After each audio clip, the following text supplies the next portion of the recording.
नई ट्रांसफर और posting policy में शिक्षकों का विरोध असर दिखाना शुरू कर दिया है। जी हाँ, नई ट्रांसफर और पोस्टिंग पॉलिसी जो शिक्षकों के लिए लागू किया जा रहा था, इस नई पॉलिसी में बहुत सारी व्यवस्थाएं की गई थी, लेकिन उस पर बहुत सारी व्यवस्थाओं पर कंफ्यूजन था। शिक्षक नाराजगी व्यक्त कर रहे थे कि इस पॉलिसी के नाम पे ठगा गया है। बहुत अरसे से इंतजार थी शिक्षकों को नई ट्रांसफर पॉलिसी के लिए, लेकिन जब यह पॉलिसी उजागर हुई तो वही ढाक के 3 पात शिक्षकों संगठनों ने कड़ा विरोध किया। अब शिक्षा विभाग पर उसका व्यापक असर पड़ा है। कई बड़े निर्णय लिए हैं, तो सारे निर्णय को बताएंगे कैसे शिक्षा विभाग झुका है शिक्षकों के आंदोलन के और विरोध के सामने। इस पूरी खबर पर, पूरी जानकारी पर हम नजर डालते हैं जो अभी अभी निकल कर सामने आया है। नमस्कार, मैं हूं अभय कुमार और आप देख रहे हैं अपना खास समाचार, शिक्षक समाचार खास कार्यक्रम शिक्षक समाचार। शिक्षक समाचार में हम शिक्षकों और शिक्षा विभाग से जुड़े तमाम तरह की जानकारियां देते रहते हैं। तो बिहार में शिक्षकों का विरोध का बड़ा असर शिक्षा विभाग के में देखने को आया है। इसका असर तुरंत सामने आने वाला है।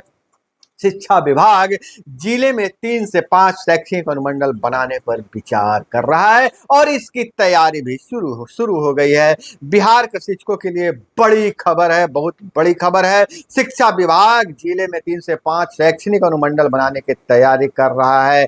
बिहार में शिक्षा विभाग के नई शिक्षक नियमावली पर पुरुष शिक्षकों ने कड़ा आपत्ति दर्ज करवाया था और इस आपत्ति का नतीजा यह आया है कि शिक्षा विभाग बड़ा फैसला ले सकता है। शिक्षा विभाग के जो आधिकारिक सूत्रों से जानकारी मिल रही है उसके अनुसार विभाग प्रत्येक जिले में 3 से 5 प्रखंड को मिलाकर एक शैक्षणिक अनुमंडल बनाने की तैयारी कर रही है।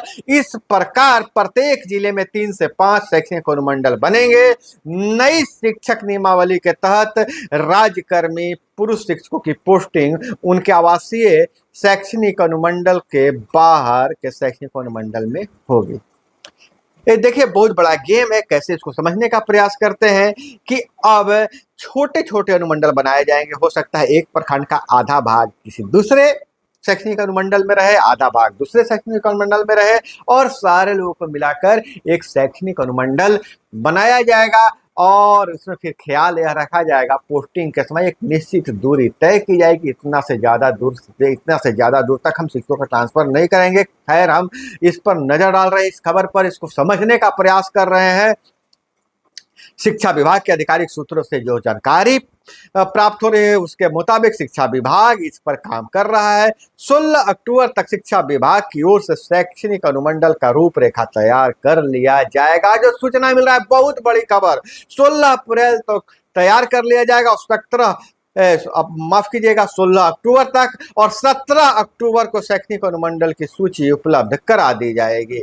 लेकिन बहुत बड़ा यह विरोध सिर्फ वही नहीं हो रहा है कि प्रचंड ठंड में शिक्षकों का ट्रांसफर होगा। सूचना यह भी है कि दिसंबर के मध्य और जनवरी के प्रारंभ तक जब प्रचंड ठंडी होगी, विद्यालय बंद होंगे, उसी दौरान शिक्षकों के ट्रांसफर किए जाएंगे। इस ट्रांसफर के में पुराने राज्यकर्मी शिक्षक, नए बीपीएससी शिक्षक और क्षमता परीक्षा उत्तीर्ण हुए शिक्षक शामिल होंगे।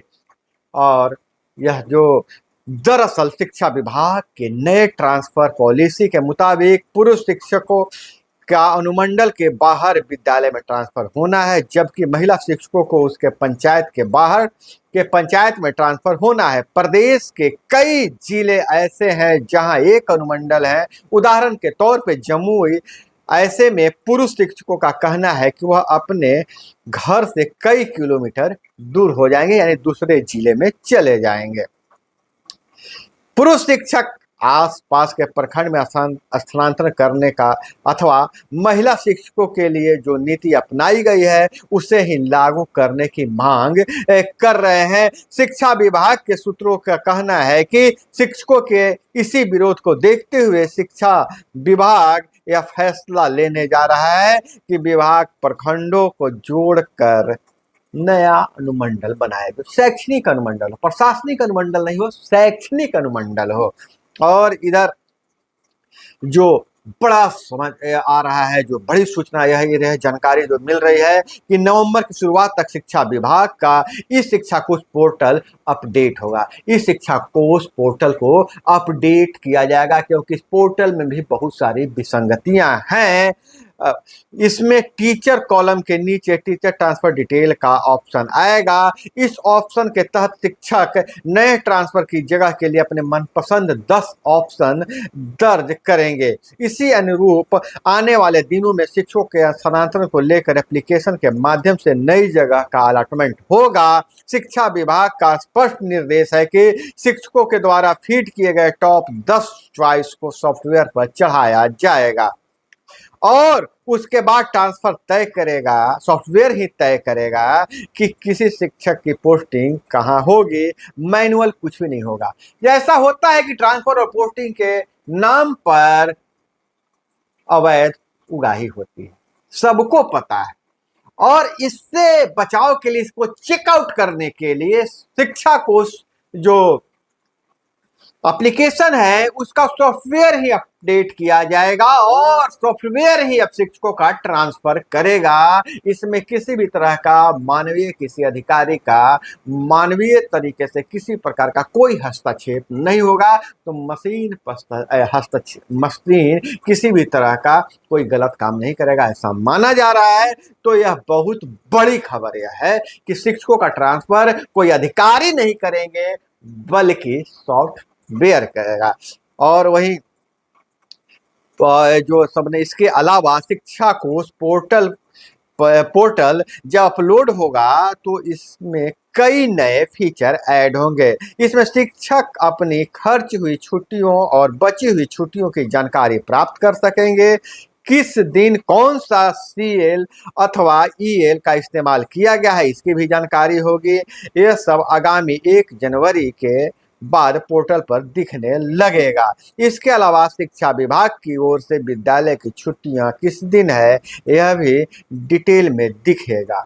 मैंने इस शिक्षा कोष पे यह भी पता चल जाएगा कि कौन शिक्षक कितना सीएल लिए हैं और कौन शिक्षक का कितना ईएल बचा हुआ है, कब लिए हैं, कहाँ खर्च किए हैं, ये पूरी जानकारी होगी। लेकिन जो सबसे बड़ा अपडेट है, शिक्षक संगठनों की जो आपत्ति है कि पुरुष शिक्षकों के साथ भेदभाव किया जा रहा है और उनका जो ट्रांसफर, जो नई जो पॉलिसी बनी है उसके तहत अगर ट्रांसफर होता है तो वो अपने प्रखंड से काफी दूर चले जाएंगे। तो यह अपडेट आपको कैसा लगा जरूर बताइएगा। और जो शिक्षक संगठन है सिर्फ इतना ही नहीं, बहुत तरह के और उनकी आपत्तियां, इन आपत्तियों को दूर करने का प्रयास किया जाएगा। तो शिक्षकों के विरोध का ही नतीजा है कि अब शिक्षा विभाग को बड़ा निर्णय लेना पड़ा है। और दूसरी जो सबसे बड़ी आपत्ति है शिक्षकों की, जो शिक्षकों की छुट्टियों में कटौती की जा रही है, जिसे लेकर मुजफ्फरपुर में इस सिद्धार्थ पर मुकदमा भी दर्ज करवाया गया है और अदालत ने उस मुकदमे को स्वीकार भी कर लिया है। आगामी 28 तारीख को इस मुकदमे को सुनवाई होनी है, उस पर भी हमारी नजर बनी रहेगी और जो भी नई अपडेट आने वाली है उस पर भी नजर बनी रहेगी। तो आपको यह जानकारी कैसी लगी जरूर बताइएगा और आप इस पर भी कौन सा विरोध दर्ज करना चाहते हैं वह भी बताइएगा, ताकि आप देखिए आपका विरोध का नतीजा का असर है कि शिक्षा विभाग को इतना बड़ा कदम उठाना पड़ा। तो आप अपनी आपत्ति अपने कमेंट बॉक्स आपके लिए खुला हुआ है, इस कमेंट बॉक्स में दर्ज करा सकते हैं ताकि शिक्षा विभाग के अधिकारी आपके कमेंट के जरिए अगर कोई सुधार कर सके, चाहे आपकी मांगों को उन तक पहुंच सके तो जरूर पहुंचेगा। और आप लोगों से गुजारिश है, हर छोटी बड़ी जानकारी के लिए चैनल पे नए हैं तो सब्सक्राइब कर लीजिए। और शिकायत मुझे है आपसे कि बहुत सारे लोग वीडियो तो देख लेते हैं लेकिन अभी तक चैनल को सब्सक्राइब नहीं किए हैं। लाइक करके जाइएगा, कमेंट करके जाइएगा और आपसे फिर हम गुजारिश करते हैं कि हर तरह के खबरों के लिए जुड़े रहिए हमारे साथ। हमसे जुड़ने के लिए चैनल को सब्सक्राइब करना बहुत जरूरी है। आज के वीडियो में, इस वीडियो में बस इतना ही। मिलते हैं अगले वीडियो में। जय हिंद, वंदे मातरम।